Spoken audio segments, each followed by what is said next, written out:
بسم اللہ الرحمن الرحیم۔ السلام علیکم۔ امی ہمیشہ یہی دعا کیا کرتی تھیں کہ میرے رب میری بچیوں کو نیک اطوار اور شریف رفیق حیات عطا کرنا۔ میں نے بھی کبھی زیادہ دولت کی خواہش نہیں کی تھی، البتہ سکون اور صحت کی دعا ضرور مانگی تھی۔ اللہ تعالیٰ نے میری دعا قبول کی اور میری شادی ایک پڑھے لکھے تعلیم یافتہ شخص سے ہو گئی جو نیک اطوار اور شریف النفس تھے۔ ویسی ہی مجھے مل گئی۔ سکون اور اطمینانیت بھرے ماحول میں روز و شب گزرنے لگے۔ شوہر کا سچا پیار پا کر جتنا بھی شکر ادا کرتے کم تھا۔ شادی کے 3 سال اسی طرح گزرے کہ پتہ بھی نہ چلا اور میں 2 بچوں کی ماں بن گئی۔ اب ماں کو ماہم کی فکر ہوئی۔ میرے بڑے بھائی بینک میں ملازمت کرتے، اسی بینک میں ہمارے ایک دور کے کزن ہمایوں کا تبادلہ ہوا۔ یوں اس سے بھائی کی دوستی ہو گئی۔ انہوں نے ذکر کیا کہ ان کا چھوٹا بھائی ملازمت کی تلاش میں ہے۔ بھائی منیر احمد جو کہ بینک میں اچھے عہدے پر تھے، انہوں نے ہمایوں کو چھوٹے بھائی منیب کو اسٹور کیپر لگوا دیا کیونکہ ان کی تعلیم واجبی سی تھی۔ ہمایوں منیب کے بارے میں بتایا یہ بیمار رہا تھا، اس لیے FA سے آگے نہ پڑھ سکا۔ اب پرائیویٹ گریجویشن کر لے گا تو اچھی نوکری لگ جائے گی۔ ایک دن ان کی والدہ نے منیب کے لیے ماہم کا رشتہ مانگ لیا۔ ہمارے والد حیات نہ تھے، گھر کے سربراہ بڑے بھائی تھے، لہٰذا انہوں نے بہن بھائی سے مشورہ کیا، پھر ماہم سے بھی پوچھا۔ اس نے رشتے پر رضامندی ظاہر کر دی کیونکہ منی بھی خوبصورت نوجوان تھا اور قد کاٹ بھی کھلاڑیوں جیسا تھا۔ وہ ایک متاثر کرنے والی شخصیت کا مالک تھا۔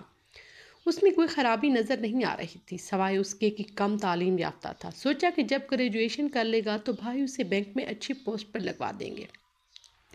جب میں نے اپنے شوہر کو اس معاملے میں آگاہ کیا تو انہوں نے برا ملا ناراضگی کا اظہار کیا اور بولے، مناہل یہ کیا پاگل پن ہے؟ کہاں ماہم کہاں منیب، ایک تو لڑکے کی تعلیم کم، پھر وہ لڑکی سے 12 برس بڑا ہے۔ دلی طور پر اس نے بات سے متفق بھی نہ تھے، مگر بنے نہیں، بات بگڑ بھی گئی۔ میرے بس میں بات نہیں تھی۔ شوہر کی بات یہ کہہ کر ٹال دی کہ منیب اچھی صحت کا مالک ہے، اچھے عمر کا ہے، خوبصورتی کی وجہ سے ماہم کو بھی پسند ہے۔ ابا کا سایہ سر پر نہیں، امی بات پکی کر دی ہے، مٹھائی بھی بانٹ چکی، اب میں آپ کو نہیں بولوں گی۔ میری بات پر میرے سمجھدار شوہر نے چپ سادھ لی۔ یوں ماہم کی شادی منیب سے ہو گئی۔ ماہم بھی میری طرح صابر اور خدمت گزار لڑکی تھی۔ والدہ نے ہمیں یوں ہی تربیت دی، سسرال میں صبر و اخلاق سے گھل مل کر رہنا، شوہر کی عزت کرنا، اپنے رفیق حیات کا ہر طرح سے خیال رکھنا، کیونکہ گھر بنائے رکھنے کے لیے کچھ نہ کچھ قربانی دینی پڑتی ہے۔ ان نصیحتوں کو گرہ میں باندھ کر ماہم سسرال گئی، وہاں رچ بس گئی۔ منیب نے شادی کے چند دن چھٹی لی تھی، دلہن کو گھمایا پھرایا کیونکہ شادی کے اخراجات کے لیے کچھ رقم ادھار لی تھی، لہٰذا جلدی دوبارہ ڈیوٹی جوائن کر لی اور ماہم گھرداری میں لگ گئی۔ کبھی کبھی شام کو وہ دونوں ہمارے گھر آ بھی جاتے تھے، تبھی میں محسوس کرتی کہ میرے میاں کا رویہ زلف کے ساتھ ٹھیک نہیں، سخت مہری کا ہے، مگر خاموش رہتی۔ دیکھ رہی تھی کہ میری بہن خوش و خرم جب ملنے آتی تو ایک نئی گاڑی میں آتی۔ میں نے کئی بار پوچھا کہ تم واقعی خوش ہو، تم مطمئن ہو تو اللہ کا بڑا کرم ہے، میں بہت خوش ہوں۔ وہ جواب دیتی۔ رفتہ رفتہ ماہم میرے گھر آنا کم کر دیا۔ ظاہر ہے میرا شوہر اور بچوں کا ساتھ تھا، یوں کافی عرصے تک اس سے ملاقات نہ ہو سکی۔ ایک دن جب میں میکے پہنچی تو پتہ چلا کہ منیب نے بینک کی نوکری چھوڑ دی ہے، اب وہ کسی دوست کے ساتھ کاروبار کر رہا ہے۔ ماہم سے فون پر بات ہوئی تو اس نے تصدیق کر دی کہ کچھ ہی دنوں بعد یہ منحوس خبر ملی کہ ماہم کے گھر ڈاکہ پڑ گیا۔ میں نے یہ بری خبر اپنے میاں کو سنائی تو وہ فوراً اس کے گھر چلنے کے لیے تیار ہو گئے تاکہ حقیقت کا پتہ لگا سکیں۔ معلوم ہوا 10 بجے منیب گھر سے شو روم گیا اور ان کے بڑے بھائی ہمایوں پہلے ہی بینک جا چکے تھے۔ منیب کے جانے کے آدھے گھنٹے بعد بیل بجی تو اس کی والدہ نے دروازہ کھولا، تبھی 4 افراد نقاب چڑھائے اندر گھسے اور ہتھیار نکال کر خواتین کو واش روم میں دھکیل دیا، باہر کی کنڈی لگا دی اور دھمکی دی کہ اگرچہ تو انہیں شوٹ کر دوں گا۔ لٹیروں نے گھر کا تمام قیمتی سامان، زیور، نقدی، سب کچھ، صوفہ سیٹ، سب کچھ اٹھا لیا اور سب کچھ لوٹ کر لے گئے۔ کافی دیر بعد محلے والوں نے دیکھا گیٹ پورا کھلا ہوا ہے، کوئی نظر نہیں آ رہا، تو چند لوگ اندر آ گئے۔ واش روم سے آواز آئی، سن کر گھر کی خواتینوں کی آواز کیا بقول مجھے محلے یہ سمجھتے تھے کہ شاید گھر تبدیل کیا جا رہا ہے، اس لیے ٹرک میں سامان لادا جا رہا۔ بہرحال جو ہونا تھا وہ ہو گیا۔ واردات کی تھوڑی دیر بعد منیب آ پہنچے، ادھر اس کے بڑے بھائی کو اطلاع مل چکی تھی، وہ بھی آ گئے۔ واہ ویلا مچا، مگر منیب نے پولیس میں رپورٹ نہیں لکھوائی۔ کون پولیس کے چکروں میں پڑے گا، جو خوار ہوگا، لہٰذا انہوں نے بات ہائے افسوس ختم کر دی، حالانکہ ڈاکو اتنا قیمتی سامان لے گئے تھے۔ چند دن بعد ہمایوں بھائی اپنی بیوی، بچوں اور والدہ کو لے کر الگ گھر میں رہائش پذیر ہو گئے اور منیب نے علیحدہ فلیٹ گھر کرائے کا لے لیا۔ بہت دن گزارے گئے، کسی کو خبر نہ تھی کہ لے دے ایک ٹیلی فون کا سہارا تھا جس پر کبھی کبھار گفتگو ہو جاتی۔ ایک دن اطلاع ملی کہ منیب کے پارٹنرشپ ختم ہو گئی اور جو پیسہ ملا اس سے انہوں نے کراچی سے آگے کسی مقام پر زمین خرید لی اور اب زمینوں کے لین دین کا کاروبار کر رہا ہے۔ اب ہفتوں گھر سے غائب رہنا وہ طریقہ بن گیا تھا۔ ہفتے مہینوں میں تبدیل ہونے لگے۔ منیب میاں گھر سے غائب رہنے لگے۔ معصوم بچے باپ کی شکل کو ترس گئے۔ وہ دن مجھے آج تک یاد ہے جب میں اپنے شوہر اور بچوں کے ہمراہ ماہم سے ملنے اس کے گھر گئی۔ میں نے منیب کے بارے میں پوچھا تو بولی وہ 8-10 دن بعد آتے ہیں اور ایک دن رک کر چلے جاتے ہیں، پھر مہینہ بھر غائب ہو جاتے ہیں۔ جب آتے ہیں خالی جیب ہوتے ہیں، خرچے کو دینے کے لیے ان کے پاس پیسے نہیں ہوتے۔ کل سے میری بچی بھوکی ہے، دودھ کے پیسے بھی نہیں۔ وہ افسردہ سی بولی، تم ان سے کہتی نہیں ہو کہ کچھ تو بچوں کا خیال کرے؟ کہتی ہوں مگر جواب میں بس تسلیاں دیتے ہیں کہ گھبراؤ نہیں، بہت جلد پیسے ملنے والے ہیں، بس چند دن اور صبر کر لو، وقت بدلنے والا ہے۔ مگر صبر سے بچوں کا پیٹ تو نہیں بھراتا۔ میں کہتی ہوں آپ تو گھر سے غائب رہتے ہیں، میں اکیلی عورت ذات کیا کروں؟ یہ سب میں تمہارے بچوں کے لیے ہی تو کر رہا ہوں۔ بہن کو روتے دیکھ کر مجھے بہت دکھ ہوا۔ فوراً بچی کو لے کر دودھ منگوایا اور میرے شوہر نے کچھ رقم دی کہ بہن کو دے دو، چند دن تو خرچے کر لے گی، باقی بعد میں دیکھیں گے۔ خرچے کی رقم دے کر میں وہاں سے دکھ کا ایک طوفان لے کر چلی آئی۔ چند دن بعد کسی طرح یہ بات میرے بھائیوں کو بھی پتہ چل گئی۔ ہماری بہن فاقے جھیل رہی ہے۔ وہ بیچارے خود بیماری والے بچے تھے مگر بہن کا معاملہ تھا، لہٰذا کبھی چوری چھپے اور کبھی کھلم کھلا امداد کرتے رہتے تھے۔ جبکہ منیب کو غائب ہو جائے 4 ماہ ہو چکے تھے۔ مالک مکان بھی کب تک چپ رہتا؟ اس نے کرایہ مانگنا شروع کر دیا۔ اسی دوران ڈھونڈتے ڈھانڈتے 2 افراد فلیٹ پر آ دھمکے اور منیب احمد کے بارے میں پوچھا۔ مالک مکان سے کہا کہ ان نے ہمارے 5 لاکھ اور اس پر سود بھی ادا کرنا ہے۔ بیچارے مالک مکان نے سمجھا بجھا کر کسی طرح ان کو چلتا کیا کہ منیب گھر میں موجود نہیں، اس کی بیوی بچے ہیں، تم فون نمبر دے جاؤ، جو ہی وہ آئے گا میں تم کو اطلاع دے دوں گا۔ 2 روز گزر گئے تھے۔ 2 پڑھے لکھے شریف آدمی آ گئے۔ کہا کہ منیب ہم سے گاڑیوں کا سودا کیا تھا، نہ گاڑیاں دیں اور نہ رقم لوٹائی۔ وہ دروازے پر ہی کھڑے احتجاج کر رہے تھے۔ عجیب صورتحال تھی۔ ماہم بیچاری نے گھبرا کر بھائیوں کو فون کیا۔ بھائی فوراً ماہم کے گھر روانہ ہو گئے۔ ان کے پہنچتے ہی 3 بندے اور آ گئے اور 5 لاکھ کا تقاضا کر رہے تھے جو منیب نے ان سے قرض لیے تھے۔ کیونکہ مالک مکان نیچے رہتا تھا لہٰذا وہ بھی بہر آ گیا۔ اس نے کہا بھائیوں میں سے اس کا مکان مالک مکان ہوں اور اوپر کا پورشن میں نے منیب کو کرائے پر دیا ہوا۔ اس نے مجھے بھی 5 ماہ کا کرایہ ابھی تک ادا نہیں کیا۔ جو ایڈوانس دیا تھا وہ کرائے میں کٹ گیا ہے۔ میں بھی اس کے آنے کا انتظار کر رہا ہوں۔ اس کی بیوی اور چھوٹے بچے گھر میں ہیں، ان سے کیسے گھر خالی کراؤں جب تک وہ خود نہیں آ جاتا؟ اب ہر ایک کے سامنے بھائی پیش ہوئے۔ میرے بھائیوں کو جو بےعزتی اور رسوائی ہوئی اس کے بحث ماہم اور زیادہ پریشان ہو گئی۔ اس کا بس نہیں چلتا کہ خودکشی کرے اور اس ذلت بھری زندگی سے جان چھڑوائے، مگر بچوں کا ساتھ تھا۔ منیب سے شادی اس نے گھر سے بھاگ کر نہ کی تھی، بھائیوں نے خود کروائی تھی، تو اب دکھ سکھ کے بھی وہی ذمہ دار تھے۔ فوری طور پر گھر کا تمام اثاثہ نیلام کر کے کچھ کو گارنٹی کچھ کو رقم دے کر بھائی نے جان چھڑائی اور ماہم کو اور بچوں سمیت گھر لے آئے۔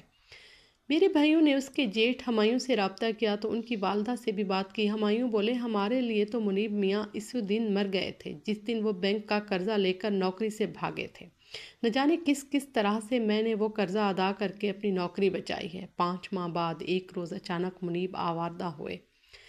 حلیے سے لگتا تھا جیسے کوئی قیدی رہائی پا کر آیا ہو، اور وہ بھی پیدل طویل مسافت طے کر کے۔ بھائی اور بھابیاں تو بالکل راضی نہ تھی کہ ان کو گھر کے اندر آنے دیا جائے، مگر امی آڑے آ گئی۔ کہا کہ ابھی آنے دو، بات تو کرنے دو، میری بیٹی اور اس کے بچوں کی زندگی بھر کا معاملہ ہے۔ امی کے کہنے سننے پر انہوں نے اندر لائے، تحمل سے کام لیا، عزت سے بٹھایا، کھانا وغیرہ دیا اور مہلت دی کہ ان کے حواس بحال ہوں تو وہ بات کرے۔ رات کو تو وہ سو گئے۔ صبح اٹھتے ہی بیوی سے جھگڑنے لگے کہ تم میرے آنے تک گھر نہیں چھوڑنا چاہیے تھا، خواہ کچھ بھی ہو جائے، تمہارے بھائیوں نے زیادتی کی ہے۔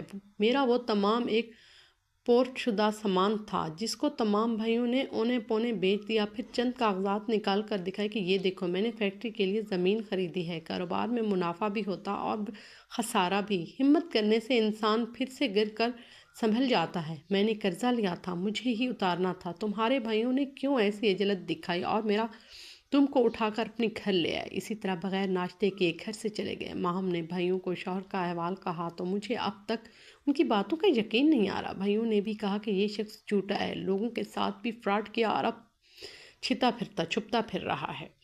اس کا کوئی بھروسہ نہیں، تم سوچ لو کہ اس کے ساتھ رہنا ہے یا نہیں۔ ایک دن رات 12 بجے منیب گھر آیا دھمکے۔ میرے شوہر نے پہلے ہی ان کو پسند نہیں کرتے تھے، لیکن چونکہ رشتہ داری کا معاملہ تھا تو بادل نوحاستہ گھر میں بٹھایا اور بھگت کی گفت و شد ہوئی تو کہنے لگے کہ میں بس 4 دن میں کرائے کا مکان لے رہا ہوں اور آپ لوگ ماہم کو سمجھائیں کہ میں اس کے ہر طرح خیال رکھوں گا، وہ میرے ساتھ چلے۔ میں نے فیکٹری کا لائسنس بھی لے لیا تھا، کب تک بھائیوں کے در پر پڑی رہے گی؟ آپ نے ان کا تمام زیور لے لیا۔ وہ کہاں گیا؟ میں نے پوچھا۔ بیچ کر کاروبار میں لگا دیا، اس سے جو منافع ہوا تو زمین لے لی، اب زمین فصل دے رہی ہے، وہاں فیکٹری لگا رہا ہوں، بس جلد ہی دن پھر جائیں گے۔ تمہارے 3 بچے ہیں میرے بھائی، وہ تمہاری شفقت سے محروم، دن رات تمہاری راہ دیکھتے ہیں، کبھی تم نے ان کی خیر خیریت معلوم نہ کی، کہاں سے بیوی کے خرچے پورے کرتی ہے؟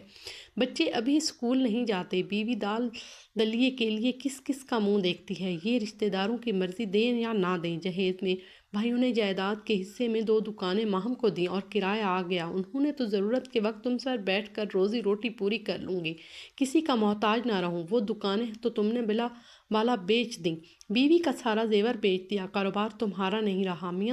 میرے میاں نے پوچھا، سچ بتاؤ، آخر تم ایسا کون سا کاروبار کرتے ہو؟ خسارہ ہی ہوتا ہے، منافع نہیں ہوتا، تم لاکھوں کے مقروض لگ رہے ہو۔ اسی طرح گھر گھر ہستی نہیں رہتی بھائی صاحب، یہ سب وقتی مشکلات ہیں، آگے چل کر سب ٹھیک ہو جائے گا۔ سب اب اچھے دنوں کی شروعات سمجھیں، مجھ پر ایک مہربانی کریں، ایک والدہ اور بھائیوں کو سمجھائیں کہ میری بیوی بچوں کو میرے ساتھ بھیج دے۔ تم بچوں کو کہاں لے جاؤ گے؟ میں نے پوچھا۔ اپنے ساتھ گھر لے جاؤں گا، جہاں میری فیکٹری ہے، وہاں گھر بنا لیا ہے، فی الحال چھوٹا سا 2 کمرے کا ٹھکانہ ہے۔ منیب، تم اتنے برس بیوی بچوں کو لرزتے رہے ہو، یہاں نہیں سنبھال سکے تو وہاں ویرانے میں اکیلی اپنوں سے دور کیسے رہے گی؟ بچوں کی تعلیم کا کیا ہوگا؟ یہاں تو اپنے ہیں، برے وقت میں دیکھ بھال کر لیتے ہیں، وہاں کی خبر کون لے گا؟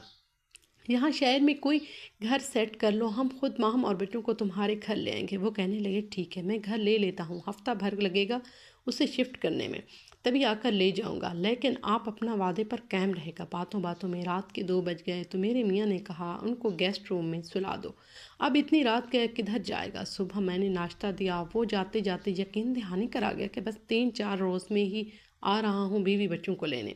مگر افسوس، سدا افسوس، وہ جھوٹا شخص پھر نہیں پلٹا۔ دن بھر دن گزرتے رہے، میری بہن کی آنکھیں دھندلا گئیں، اس کی اتری ہوئی صورت اور بچوں کی بھوک پیاس کا درد محسوس کرتے ہوئے ہم نے اندرون سندھ اور جہاں جہاں اس کا تعلق تھا ہر جگہ پتہ کیا، مگر منیب کا کہیں سے سراغ نہ ملا۔ اسی طرح ماہم کا شوہر انتظار کرتے 12 برس بیت گئے، بچے سیانے ہو گئے، گائے بگائے، تینوں اپنے باپ کے بارے میں ماں، خالہ، ماموں، ممانوں سے سوال کرتے، سب دکھی ہو جاتے۔ ماہم تو خون کے آنسو روتی، مگر مرنے والے کا صبر آ جاتا ہے، مگر لاپتہ کا صبر نہیں آتا۔ وہ اسی آس میں جیتی تھی کہ شاید کبھی ان کے بچوں کا باپ لوٹ کر آ جائے۔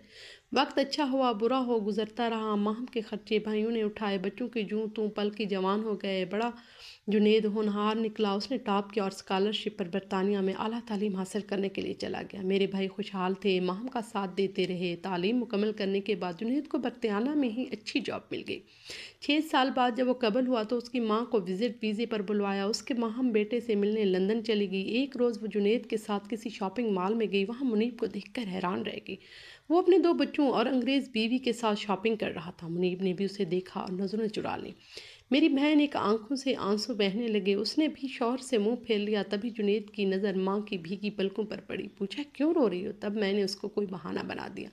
گھر آ کر وہ بہت دنوں تک ڈسٹرب رہی، مگر اس نے جنید کو نہیں بتایا۔ تمہارے باپ کو 30 سال بعد دیکھا تو آنکھوں میں آنسو بھر آئے تھے۔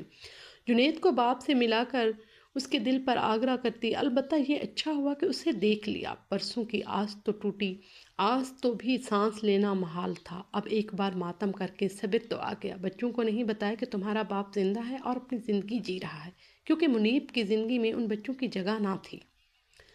اس کا بقیہ زندگی بھی گزر گئی تھی، بچوں کی شادیاں ہو گئیں اور ان کے بچوں میں کھو گئی، مگر آج تک یہ خلش باقی ہے کہ کاش اس راز سے کوئی پردہ اٹھاتا کہ منیب کیسے اور کب برطانیہ گیا، وہاں کیا کرتا رہا، کیسے دن گزارے اور اس نے کیسی زندگی جی رہا ہے۔ ماہم تو اس میں لمحے کو کھو دیا، جب وہ سامنے تھا وہ اس سے بات کر سکتی تھی۔ دراصل وہ آخری دم تک نہیں چاہتی تھی کہ اپنے بے وفا شوہر کے بارے میں ایسی باتیں ہوتی جو اس کو اور زیادہ دکھ دے۔ ہمارے ملک میں ایسی ہزار خواتین ہوں گی جو ماہ کی طرح پردیس گئے شوہروں کے انتظار میں عمریں گزارتی رہتی ہیں۔ وہ خوش نصیب جن کے شوہر اپنے بچوں کا مستقبل بنانے پر پردیس کاٹ کر لوٹ آتے ہیں، اور بد نصیب جن کے شوہر منیب جیسے ہوں، جب چلے جاتے ہیں تو بیوی بچوں کو فراموش کر دیتے ہیں۔ بے شک والد پر اولاد کے حقوق اور اولاد پر والدین کے حقوق ہوتے ہیں۔ دونوں میں سے کوئی ایک بھی اگر یہ حقوق پورے نہ کر سکے تو معاشرہ ہل جاتا ہے۔ ہمارے چینل کو سبسکرائب کیجیے گا اور کمنٹ میں بھی بتائیے گا کہ آپ کو ہماری ویڈیو کیسی لگتی ہیں۔ شکریہ۔